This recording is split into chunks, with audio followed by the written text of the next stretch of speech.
Okay, so Lunes, April 22, 2024, daily episode 3385, 3386, and 3387. O, di ba?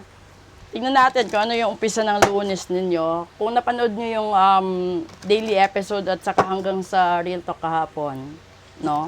Pwede nyo na yung ilagay sa consideration kasi tuloy-tuloy ho yan hanggang sa Sunday nitong linggo. Okay? So, ito na. Tignan muna natin. Okay. Messenger. Hala, may mensahe sa inyo si Universe. Pangalawa, perseverance. And pangatlo, vibrancy. Lumipad talaga sa vibrations. Okay?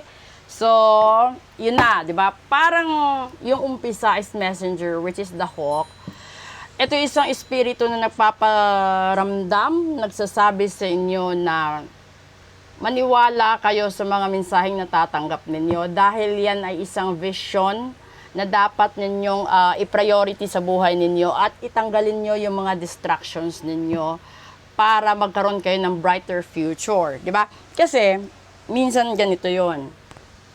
Gusto natin lahat gumanda yung buhay natin, no?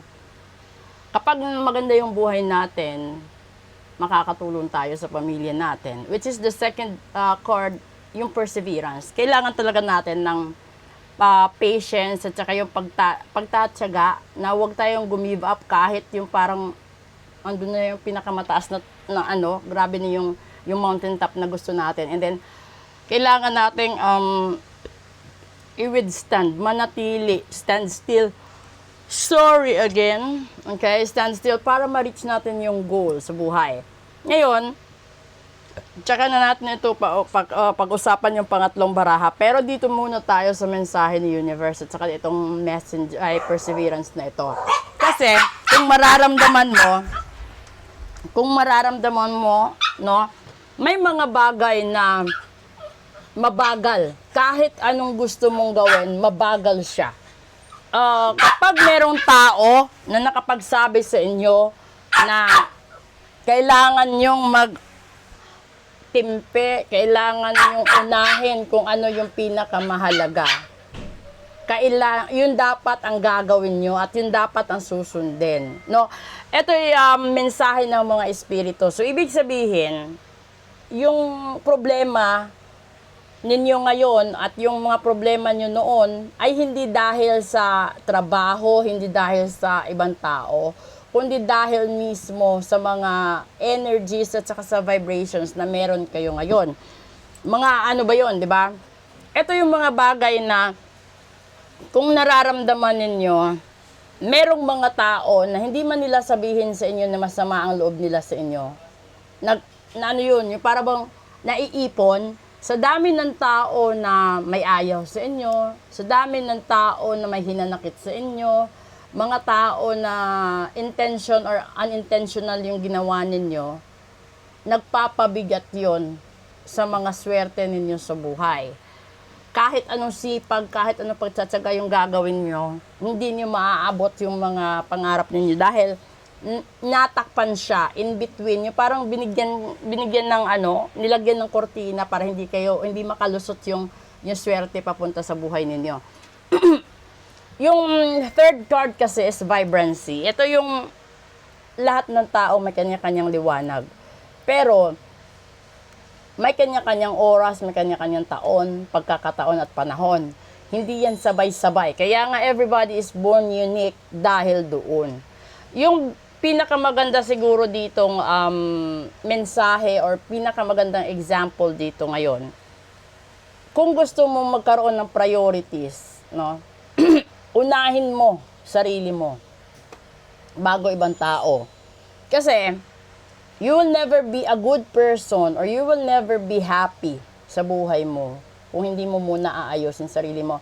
Paano mo ipaparamdam sa ibang tao na okay ka, wala kang problema, kung mismo sa aura mo, sa kalabasan na anyo mo, nakikita nila that you are stressed, dumadanas ka ng anxiety, depression, etc. Yung kahit ayaw mo sabihin sa kanila na nahihirapan ka, ramdam nila, ganon. So, kapag sinabi ng espiritu na ayusin mo yung spiritual side mo, ayusin mo.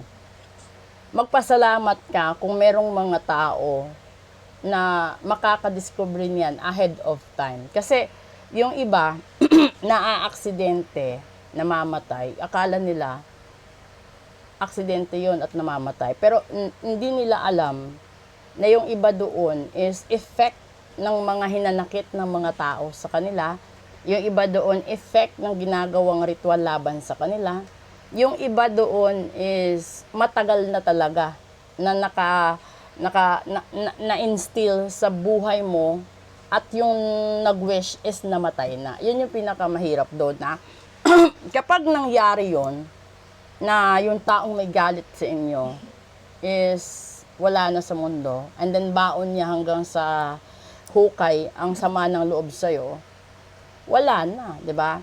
So, ganun din, yung ibang tao kasi sasabihin natin, di ba? Lagi natin sinasabi, bahala na ang Diyos. Pero gusto ko lang i-elaborate sa inyo, kapag sinabi mong bahala na ang Diyos, hindi maganda.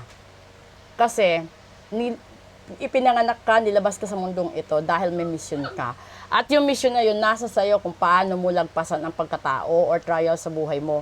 Pero, yung pinakamaganda kasi dyan is, kapag sinabi na nasa Diyos ang awa, nasa tao ang gawa, ibig sabihin nun, kung may problema ka, i-maximize mo lahat ng options para magawa mo yan. Diba? Halimbawa, kasi sinabi nun, meron kang goal sa buhay mo. Gusto mong magpagamot, di ba? Tapos, may nakalaan kang pera sa pagpapagamot mo. And then, merong ibang tao or merong ibang kailangan. And then, yung gagawin mo, iset aside mo yung pagpapagamot mo sa sarili mo, uunahin mo yung ibang tao. Ngayon, ang hindi mo alam, yung sakit mo or yung kulam mo, yung barang mo, yung sumpa mo is palala ng palala. 'Di ba? Hindi, pero yung tinulungan mo solve na. Ngayon, kapag patagal ng patagal yan at pinalipas mo, mahihirapan ka kasi yung gawa ng tao na ritual, kapag ikaw siniraan gamit ang ritual, mahihirapan ka doon. Kasi hindi siya normal na sakit na iinom ka ng gamot, mawawala siya ng ilang minuto or ilang oras, 'di ba? Hindi siya kakayanin ng pain reliever. Para siyang paunti-unti naghuhukay hanggang sa malubog ka na sa lahat-lahat. So ngayon, paano ka kakaawaan ng Diyos kung hindi ka gumagawa ng sapat at tamang kilos at priority sa buhay mo? Kasi alam mo, kung ikaw yung breadwinner, alam mo na sa ingatan mo sarili mo. Kasi ang daming tao na umaasa sa'yo at ang dami pa sigurong mga bayarin na nakaasa sa'yo. So kung ipagpapaliban mo ang lahat-lahat ng warning na yan, hindi ka tatawaging hero. Mawawalan ng breadwinner ang lahat.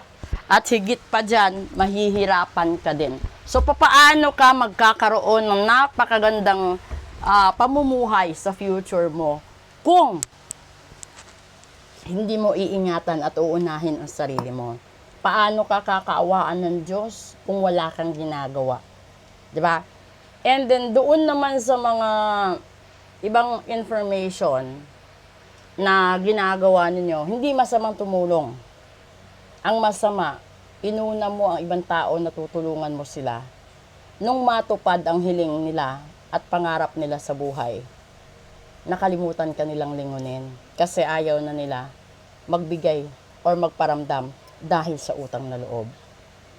And then, dun mo marirealize na kawawa ka dahil inuna mo sila. Diba?